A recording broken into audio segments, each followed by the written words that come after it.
Hello, my dear friends. I am Dr. Wasim I Khan from Sri Shivaji Law College, Parbhani, Maharashtra.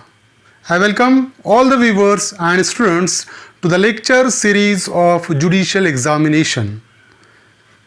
So, today the point of discussion is the definition of evidence, which is discussed under Indian Evidence Act 1872.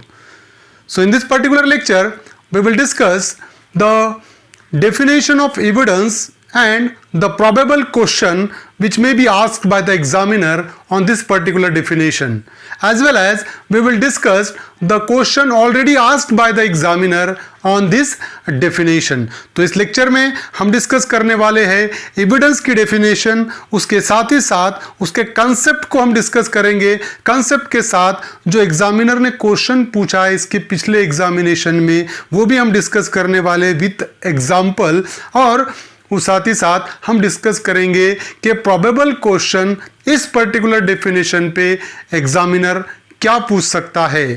So without wasting your time, let's start the topic.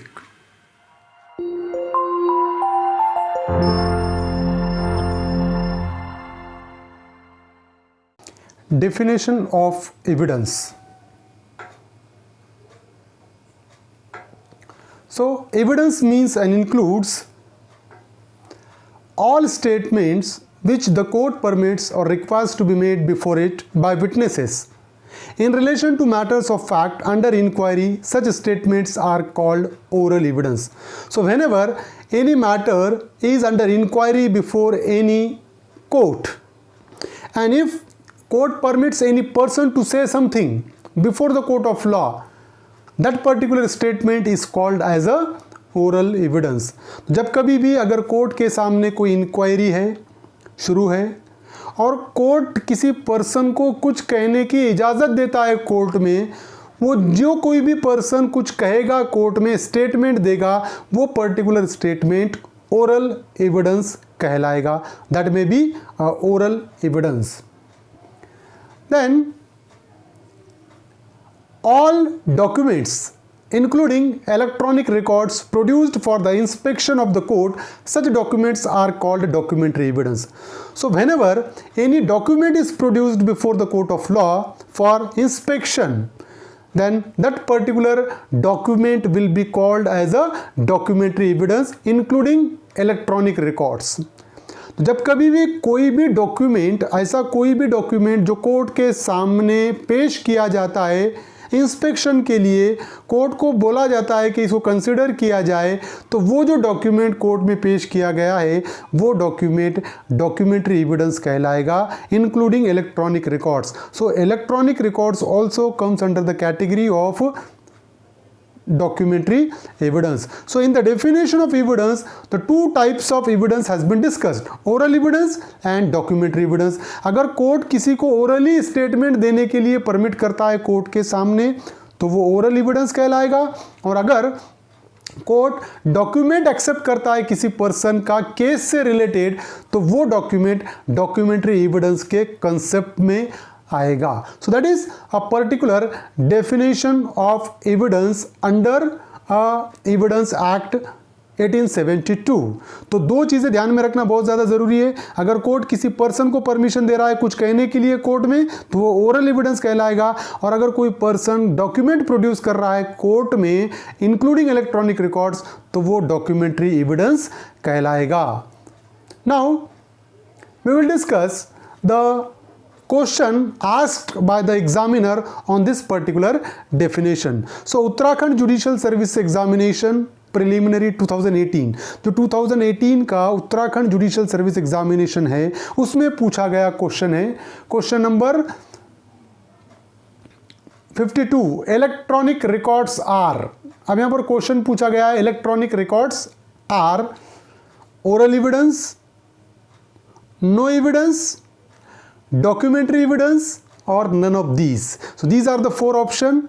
oral evidence, no evidence, documentary evidence and none of these. सो अब यहाँ पर हम देखेंगे कि इसका right answer क्या रहेगा. तो डेफिनेशन को अगर हमने देखे तो डेफिनेशन हमने ऑलरेडी डिस्कस की हुई है. यहाँ पर जो एक्सप्लेनेशन में जो रेड मार्क्स में है वो है इंक्लूडिंग इलेक्ट्रॉनिक रिकॉर्ड्स. अगर including electronic records comes under the category of documentary evidence. तो इलेक्ट्रॉनिक रिकॉर्ड्स किस चीज में आएगा? डॉक्यूमेंट्री एविडेंस में आएगा as per definition of evidence. तो correct answer is C, that is a documentary evidence. तो डॉक्यूमेंट्री एविडेंस ये सही आंसर है. Electronic records are documentary evidence. The next one is Maharashtra judicial service examination में ये पूछा गया क्वेश्चन है 2015 में JMFC में. क्वेश्चन है 34 नंबर का क्वेश्चन था, which of the following is not an evidence with in the meaning of section 3 of Indian evidence act. Section 3 में इसमें से कौन सा एविडेंस नहीं रहेगा, एविडेंस के मीनिंग में नहीं आएगा. सो ऑप्शन है, the 4 options are there. The first one is deposition of witnesses recorded at the trial first. Second one is documents produced for inspection of the court. And third one is electronic records produced in the proceeding. And the fourth one is a report as to local investigation submitted by the commissioner appointed by court under section 9 order 16 of civil procedure code. तो ये थे इसके option. अगर हम देखा जाए तो इसके एक्सप्लेनेशन में हम अगर गए तो हम देखें कि deposition of witnesses recorded at the trial. Trial में विटनेस का जो डिपोजिशन है वो एविडेंस के डेफिनेशन में आएगा. हमने देखे कि ऐसा स्टेटमेंट जो कोर्ट किसी को परमिट कर रहा है देने के लिए वो एविडेंस के डेफिनेशन में आएगा. दूसरा ऑप्शन है documents produced for inspection of court. ऐसे डॉक्यूमेंट जो कोर्ट में प्रोड्यूस किए जा रहे हैं कोर्ट के इंस्पेक्शन के लिए वो भी एविडेंस के डेफिनेशन में आएंगे. Electronic records produce in the proceeding. अगर इलेक्ट्रॉनिक रिकॉर्ड किसी प्रोसीडिंग में पेश किया गया वो भी एविडेंस के ही डेफिनेशन में आएगा. अब रहा सवाल ऑप्शन 4 का, report as to local investigation. So that will not comes under the category of evidence. So option 4 is a correct answer. तो ऑप्शन 4 जो है वो एविडेंस के मीनिंग में नहीं आता है. So order 16 rule 10 says that the report submitted by the commissioner under order 16 rule 9 is not evidence until and unless commissioner is examined before the court. सो जो रिपोर्ट सबमिट किए गई है वो रिपोर्ट एविडेंस के डेफिनेशन में नहीं आएगी. इस पर्टिकुलर CPC के प्रोविजन में मेंशन किया हुआ है. सो option 4 is a correct answer. So option 4 correct answer है इस पर्टिकुलर इसका. 2012 में JMFC में पूछा गया क्वेश्चन महाराष्ट्र जुडिशियल एग्जामिनेशन में, evidence means and includes. Evidence क्या रहेगा? Means and includes statement before the court, statement in pleadings, statement of witnesses required to be made before the court and all of the above. तो यहाँ पर अगर हम definition को देखा जाए तो all statement which the court permits or requires to be made before it by witnesses comes under the category of evidence. So option 3 is a correct answer. Option 3 correct answer है statement of witnesses required to be made before the court. So statement before police is not a evidence. Statement in pleadings, अगर pleading में जो statement दिया है वो भी evidence के definition में नहीं आएगा. तो all of the above भी आंसर नहीं है. तो आंसर है 3, statement of witnesses required to be made before the court is a correct answer. So another question which asked by the examiner in 2010 JMFC में पूछा गया क्वेश्चन है, what is oral evidence? So statement made before court, direct evidence, deposition before court only after police had recorded the statement, and none of the above. So इस यहाँ पर अगर हमने देखा गया तो एविडेंस के डेफिनेशन में देखिए all statement which the court permits or required to be made before it by witnesses are called oral evidence. तो जो कोर्ट के सामने दिए गए स्टेटमेंट है कोर्ट के परमिशन के साथ वो स्टेटमेंट ओरल एविडेंस के कंसेप्ट में आएंगे as per definition of evidence. तो यहाँ पर करेक्ट आंसर होगा statement made before court may be treated as a oral evidence. Court के सामने दिया गया स्टेटमेंट ओरल एविडेंस के डेफिनेशन में आएगा. तो करेक्ट आंसर है फर्स्ट. अनदर 2014 में पूछा गया क्वेश्चन है JMFC में। क्वेश्चन ये था, when sword used for murder is produced in a court it is. अगर तलवार जो मर्डर में यूज की गई है अगर वो कोर्ट में प्रोड्यूस की जाती है तो वो क्या कहलाएगी? तो यहां पर हम देखेंगे डॉक्यूमेंट्री एविडेंस। अगर तलवार कोर्ट में पेश की गई तो वो डॉक्यूमेंट्री एविडेंस कहलाएगा क्या?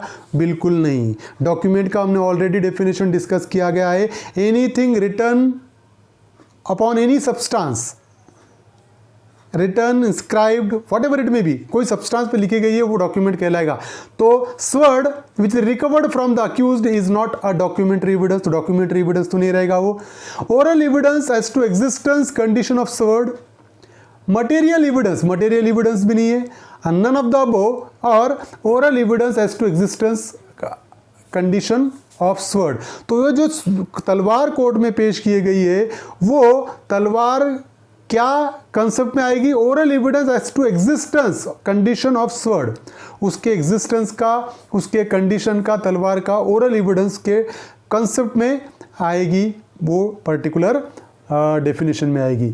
तो ये थे कुछ क्वेश्चन और definition of evidence. I hope you understand this topic, and if you understand this topic please subscribe my channel, hit the like button, hit the notification button and share this video with your friends. Thank you very much.